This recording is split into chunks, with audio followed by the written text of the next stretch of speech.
வணக்கம் பிரியமான சகோதர சகோதரிகளே. கிறிஸ்து பிறப்பு விழாவை கொண்டாடுவதற்கு முன்னதாக ஒரு நாள் 4வது வார வருகை கால சிந்தனை. வானதூதர் மரியாளுக்கு தோன்றி, அருள் மிக பெற்றவரே வாழ்க, ஆண்டவர் உம்மோடு இருக்கிறார் என்று சொல்கிறார். அந்த வார்த்தைகளை எல்லாம் கேட்டு அவள் அஞ்சுகிறாள். ஏனென்றால் ஆண்டவருடைய அந்த அந்த வாழ்த்து ஒரு பணியை கொண்டு வருகிறது, ஒரு அழைத்தலை கொண்டு வருகிறது. அந்த அழைத்தல் எத்தகையதாக இருக்குமோ, அந்த பணி எவ்வளவு பெரியதாக இருக்குமோ என்று கொஞ்சம் பயப்படுறா அந்த சின்ன பிள்ளை மரியாள். அப்ப நீ ஒரு மகனை பெற்றெடுப்பாய் என்ற ஒரு அழைத்தலையும் பணியையும் கொடுக்கிறார் வானதூதர். இது எங்கனமாகும் என்று துணிந்து அந்த யூத பெண் ஒரு கேள்வியை கேட்கிறார்.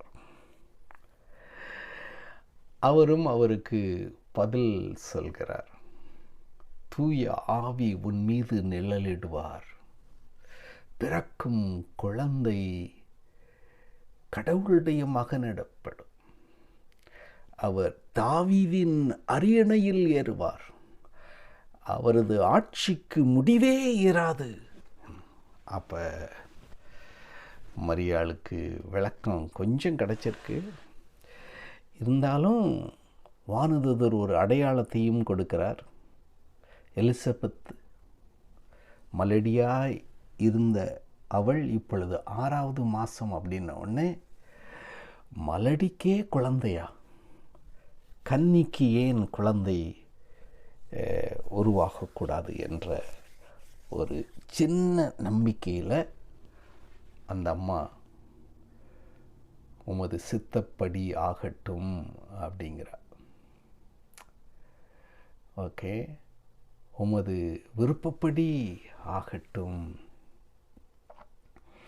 வானதூதர் வார்த்தைகளை ஆகட்டும் என்று துணிவோடு அந்த அம்மா பதில் சொல்றா. ஆகட்டும். மேரி செட் எஸ்.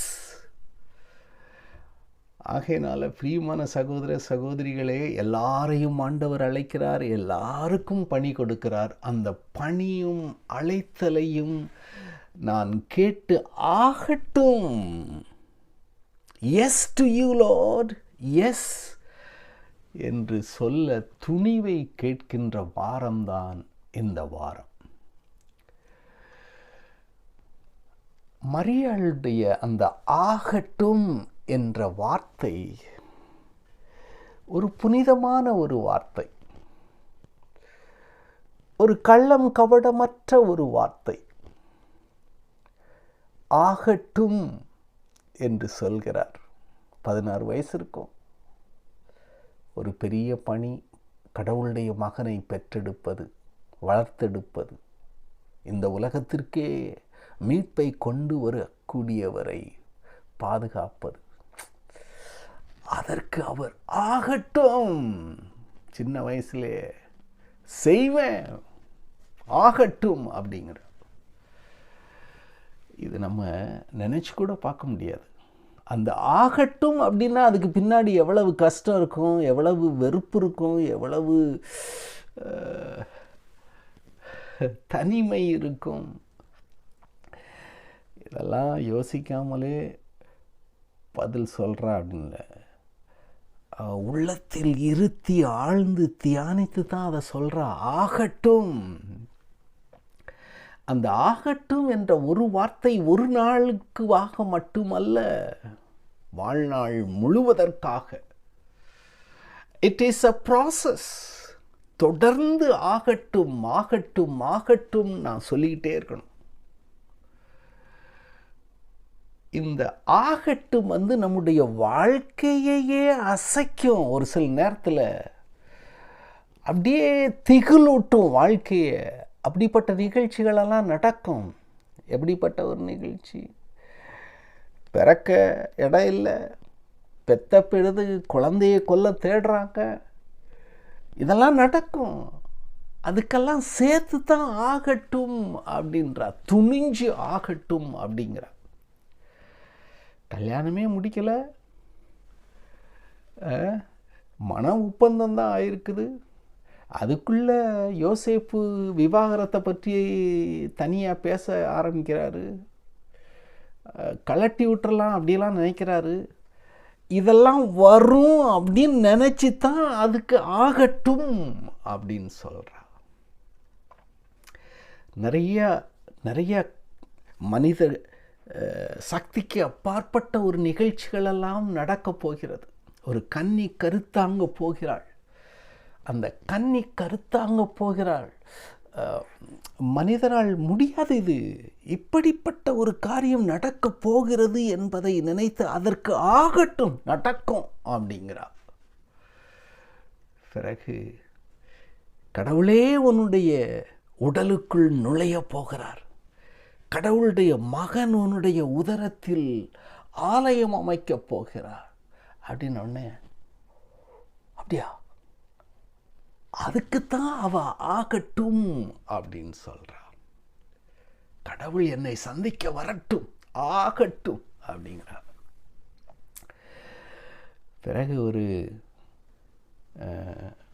சொன்னேன், 14, 15, 16 வயசு பிள்ளை தாயாவது எவ்வளவு கஷ்டம் அப்படின்னு சொல்லிட்டு, இன்றைக்குள்ள ஸ்கூல் பிள்ளைங்கள்லாம் திடீர்னு பார்த்தா குழந்தைய தூக்கி சுமந்துக்கிட்டு வராங்க. அவங்கெல்லாம் எப்படி தாயாக இருக்க போகிறாங்க? யார் இந்த பிள்ளைகளுக்கு இந்த பெற்ற குழந்தையை வளர்க்க கற்றுக் கொடுப்பார்கள்? எப்படி தாயாக இருப்ப? அதுக்குத்தான் ஆகட்டும், இந்த வயசில் நான் தாயாவேன், ஆகட்டும் அப்படிங்கிற.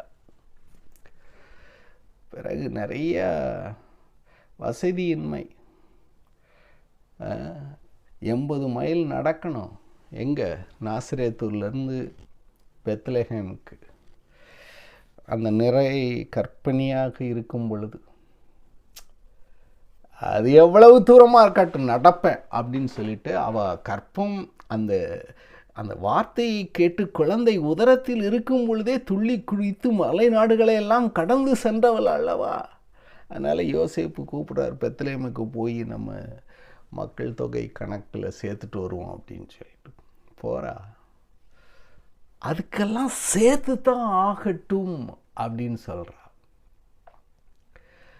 பிறகு அங்கே போனோடனே அகதிகளாக இருக்கிறாங்க.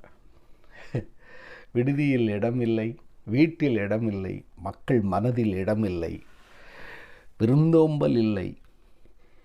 ஓகே, அங்கே அகதிகளாக ஒரு முகாமில் இருக்கிறது போல் இருக்கிறா. அதுக்கெல்லாம் சேர்த்து தான் ஆகட்டும், வீடுலாம் என்ன ஆகட்டும் அப்படிங்கிறா. அதுக்கடுத்து குழந்தையை பெற்றெடுத்தாச்சு. ஒரு புதிய தொடக்கம், புதிய தொடக்கம். இந்த உலகத்தின் மீட்பு பிறந்திருக்கிறது, இந்த உலகத்தின் சமாதானம் பிறந்திருக்கிறது, இந்த உலகத்தினுடைய பாவங்களை போக்குகின்றவர் பிறந்திருக்கிறார், இயேசு கிறிஸ்து பிறந்திருக்கிறார். ஆகையினால பிரியமான சகோதர சகோதரிகளே, மகிழ்ச்சி, எல்லாருக்கும் மகிழ்ச்சி. எலிசபெத்துக்கு மகிழ்ச்சி, யோவான் அருளப்பருக்கு மகிழ்ச்சி, எல்லாருக்கும் மகிழ்ச்சி. அதெல்லாம் அதுக்குன்னு சேர்த்து தான் ஆகட்டும் அப்படிங்கிறா. ஓகே, ஆகட்டும். பிறகு மறியும். பிரியமான சகோதர சகோதரிகளே, கொஞ்சம் யோசித்து பார்த்துருப்பா, குழந்தை வளர்ந்த பிறகு எப்படி இருப்போம் அப்படின்னு சொல்லிட்டு. குழந்தை வளர்ந்த பிறகு எல்லாரும் ரொம்ப கேவலமாக பேசுகிறாங்க. குடிகாரன் என்றும் பாவிகளின் நண்பர் என்றும் ஆயக்காரர்களோடு சேர்ந்து கும்மாளாடுகிறாரு அப்படின்னு சொல்லிட்டு பேசும்போது அந்த தாய்க்கு எவ்வளவு இருந்திருக்கும். அதுக்கெல்லாம் சேர்த்து தான் ஆகட்டுன்றாரு அந்த அம்மா. அதுக்கும் சேர்த்து தான் ஆகட்டும் அப்படிங்கிற. பிறகு அந்த கூட இருந்த நண்பர்களெல்லாம் குழிபறித்து விட்டு காட்டி கொடுத்து விட்டு மறுதளித்து ஓடக்கூடிய நிகழ்ச்சி. அதுக்கும் சேர்த்து தான் ஆகட்டும். பிள்ளை பார்த்து பார்த்து தேர்ந்தெடுத்தார், எல்லோரும் இப்படி ஆகிட்டாங்களே அப்படின்ட்டு. பிறகு அவரை சிலுவையில் அறைகின்ற பொழுது அதை பார்க்கக்கூடிய காட்சி, அதற்கும் ஆகட்டும் ஆகட்டும். ஒரே மகனை பலியிடக்கூடிய அந்த காட்சியை தாய் பார்க்கிறாள், அதற்கும் ஆகட்டும். பிறகு தூய ஆவி நிழலிடுகிறார், நெருப்பாக வருகிறார். அதிலும் அவள் அந்த முதல் தூய ஆவி உன் மீது நிழலிடுவார், பிறக்கின்ற குழந்தை கடவுளுடைய மகனாக இருப்பார் என்று அதே ஆவி மீண்டும் நெருப்பாக வருவார், அதுக்கும் ஆகட்டும். பிறகு வாழ்க்கையை வாழ்ந்து உடலோடும் ஆன்மாவோடும் அவர் எடுத்துக்கொள்ளப்படும், அதற்கும் சேர்ந்து ஆகட்டும். ஆகினால பிரியமான சகோதர சகோதரிகளே, இந்த ஞாயிற்றுக்கிழமையில் மரியாள் ஒரு பெரிய முடிவெடுக்கிறார். ஆகட்டும், கடவுள் இந்த உலகத்தில் வருவதற்கு ஆகட்டும், தாவீதின் அரியணையில் ஏறுவதற்கு ஆகட்டும், ஆட்சியை முடிவராமல் நடத்துவதற்கு ஆகட்டும், இந்த உலகத்தை ஆகட்டும். அதனால் நம்முடைய வாழ்க்கையில் பிரியமான சகோதர சகோதரிகளே, துறவிகளாக இருந்தாலும் சரி, மேற்றாசன அழைப்பாக இருந்தாலும் சரி, ஒவ்வொரு நாளும் இந்த வார்த்தையை நாம் சொல்ல அழைக்கப்பட்டிருக்கிறோம். ஆகட்டும். ஒரு சின்ன சின்ன ஆகட்டும். அன்றாடம் வசதியின்மை ஆகட்டும், வீடு இன்மை ஆகட்டும், என்னை தினம் டிரான்ஸ்ஃபர் பண்ணாலும் ஆகட்டும், நிறைய பேர் எள்ளி நகையாடினாலும் ஆகட்டும், என்னுடைய வேலை கஷ்டமாக இருக்குது ஆகட்டும், இருள் சூழ்ந்திருக்கிறது என்னுடைய வாழ்க்கையில் ஆகட்டும்.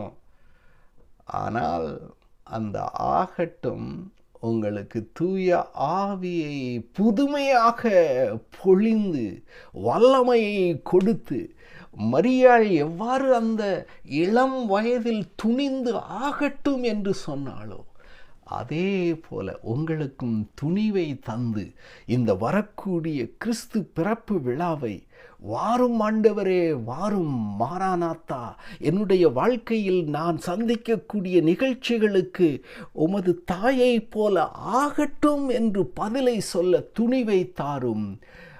ஆமேன், ஆமேன்.